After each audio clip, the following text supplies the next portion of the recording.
Euzu billahi mineşşeytanirracim. Bismillahirrahmanirrahim ve bihi nesta'in. Sallallahu ala seyyidina Muhammedin və alihi tahirin. Salamlayıram hər birinizi dəyərli izləyicilər. İnşallah ki, bizi izləməyə davam edin. Və mən vədə vermişəm ki, bu dəfə inşallah ki, ötən əyyam-ı Fatimiyələrdən fərqli olaraq yeni nöqtələri nəzərinizə çatdırım ki, təkrarçılıq olmasın. Və biz praktik şeylərdən daha çox bəhs edirik. Yəni, o şeylər ki, məsələn, bizim indiki dövrdə öz imamımıza nisbətdə vəzifələrimizdir və o dönəmlərdəki Həzrət xanım Fatimə-i Zəhra yaşayırdı, o dönəmlərdə insanlar onlara riayət etmədilər və böyük bəlalara düçar oldular, böyük müsibətlərə düçar oldular. Və biz bu nöqtələri bilək, öyrənək və özlərimizə çalışaq ki, həmin bəlalara düçar olmayaq inşallah. Və müxtəlif nöqtələrə toxunuruq. İstər xanım Fatimə-i Zəhranın tarixdəki başına gələn bəzi müsibətlərdən qeyd etmişik və əyyam-ı Fatimiyədən ən səmərəli surətdə hansı şeyləri edək ki, daha yaxşı istifadə edək, səmərəli istifadə edək və hansı şeylər səbəb olmuşdu ki, Həzrəti Zəhra tənha qalmışdı, onun səsinə səs verən yox idi. Biz artıq bir neçə xüsusiyyəti ötən proqramlarda, günlərdə danışmışıq. Bu dəfə də maraqlı bir nöqtəyə toxunacaq ki, inşallah bu xüsusiyyətləri əgər bizdə varsa düzəldək və çalışaq ki, dövrümüzün imamına nisbətdə biz də bu qəfləti yaşamayaq inşallah. Baxın, tarixə baxdığımız zaman görürük ki, ötən dəfələrdə qeyd etdik ki, bir məsələ insanların rahat tələb olması idi ki, onlar öz dövrlərinin imamına və Peyğəmbər qızının dadına çatmadılar. İkinci məsələ, insanların zahirən dindar olması, batini cəhətdən dinsizliyi və din qeyrətlərinin zəif olması idi.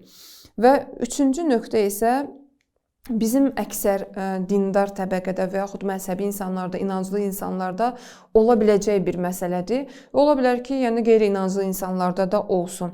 Mən istərdim bu məsələyə də toxunam və hədis-i qüdslərdən birində qeyd olunur ki, Musa əleyhissalama Tövrat nazil olandan sonra Musa əleyhissalam yəni bir gün sadəcə özündə yüngülvari bir formada düşünür ki, görəsən indiki zamanda məndən daha üstün olan bir şəxs varmı? Belə bir sual yaranır onda.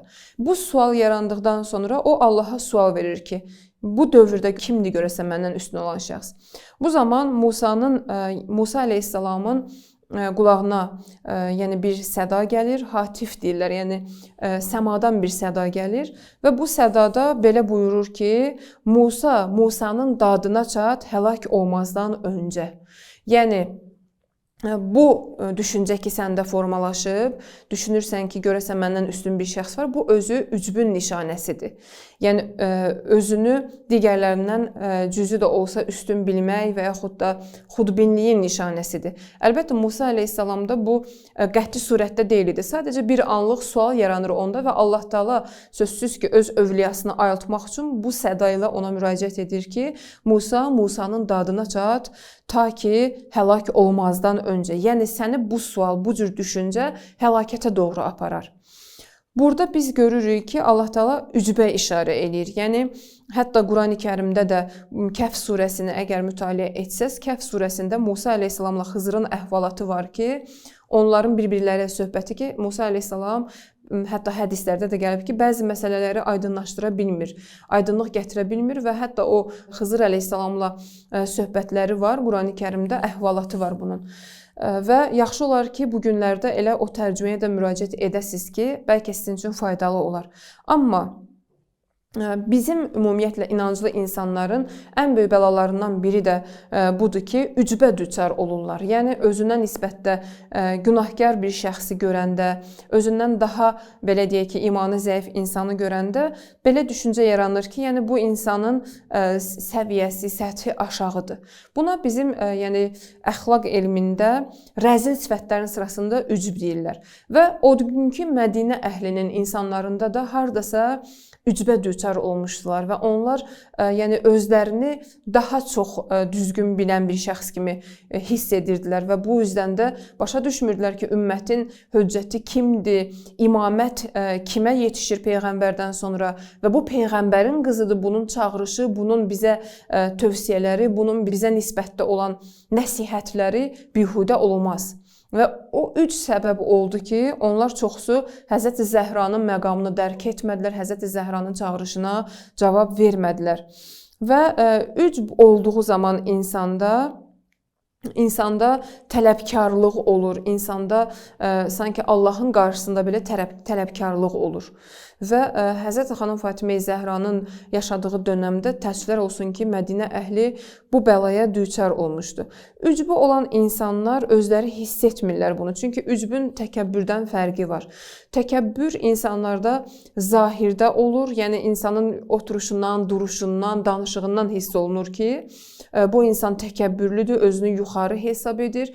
Amma ücb isə insanların, belə deyək ki, daxilən yaşadığı bir özünü bəyənmişliyidir və digər insanları görəndə qəlbindən keçirdiyi bir hissdir ki, bəzən heç insan araşdırmasa özü də bilmir ki, həqiqətən də bu bəlaya düçar olubdur.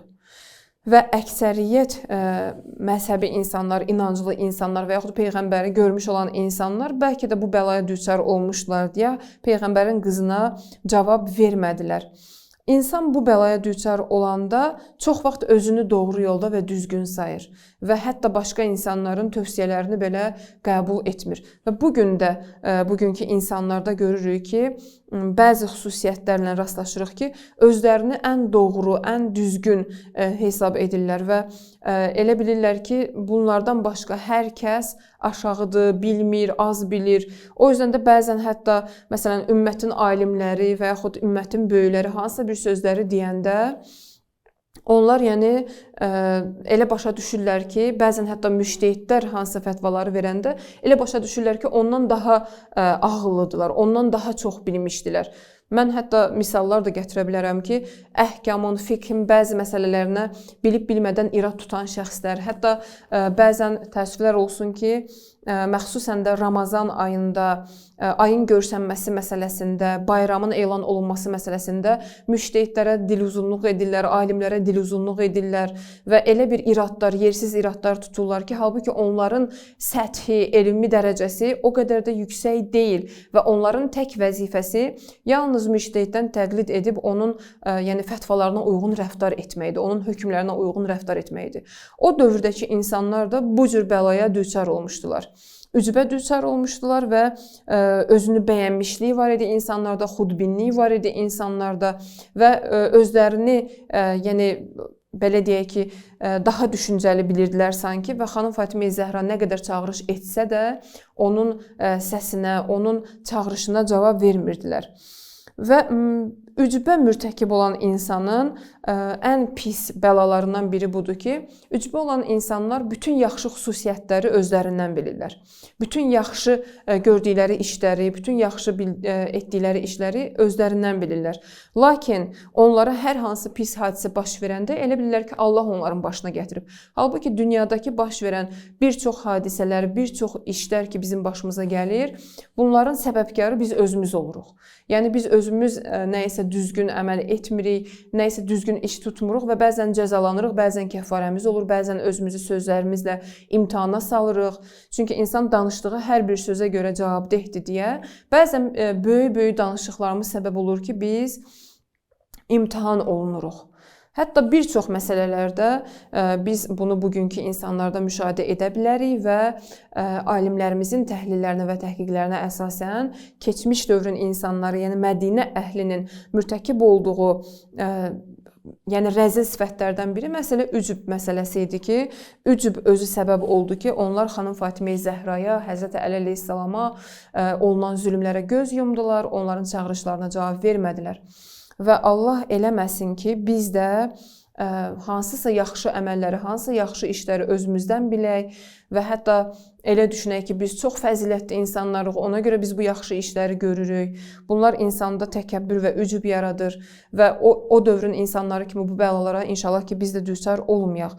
Əgər yaxşı işlər görürüksə, əgər Əhl-i Beytin yolunda hər hansı addımlar atırıqsa, Allaha 100 dəfə şükr edək, 1000 dəfə şükr edək ki, bizə bu icazəni veriblər və bizə bu işləri nəsib ediblər. Və əgər biz hansısa pis hadisələr başımıza gəlsə, hansısa pis işlər başımıza gəlsə, pis addımları atsaq, tövbə edək, istiğfar edək və Allahdan yox, öz əməllərimizdən bilək bir çox şeyləri.